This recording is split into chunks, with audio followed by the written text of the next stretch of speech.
اعوذ باللہ من الشیطان الرجیم بسم اللہ الرحمن الرحیم ربی یسر ولا تعسر وتمم بالخیر۔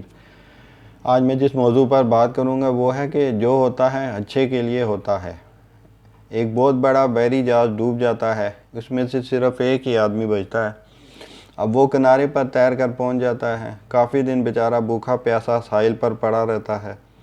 وہ ایک عجیب سے جزیرے پر اکیلا رہ جاتا ہے۔ آخر کار اپنا ایک ہٹ جھونپڑی تیار کرتا ہے، جھاڑیاں اور تنکے اکٹھے کرتا ہے اور اپنے لیے ایک چھت بنا لیتا ہے۔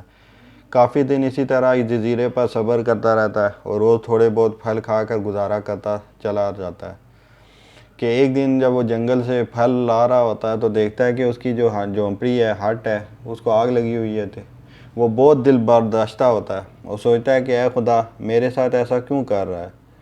وہ بہت روتا ہے اور روتے روتے سو جاتا ہے۔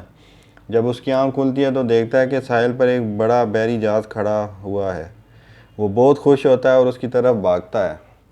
اب بحری جہاز میں سوار ہو کر وہ ان سے پوچھتا ہے کہ انہوں نے ادھر وہ کیسے کر لیا، تو وہ اس کو بتاتے ہیں کہ انہوں نے جزیرے سے دھواں اٹھتے ہوئے دیکھا تھا اور وہ سمجھ گئے کہ کسی کو ان کی مدد کی ضرورت ہے۔ اس آدمی نے دل میں اپنے رب کا شکر ادا کیا کہ اس کا گھر جل گیا اور یہ لوگ اس کی مدد کو آ گئے۔ اب اس آگ لگنے میں ہی اس کی اپنی بھلائی پوشیدہ تھی۔ جو کچھ بھی آپ کے ساتھ ہوتا ہے اس پر پریشان مت ہوں۔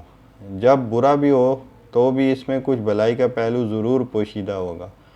بس اپنا یقین پختہ رکھیں، یہ بہت ضروری ہے۔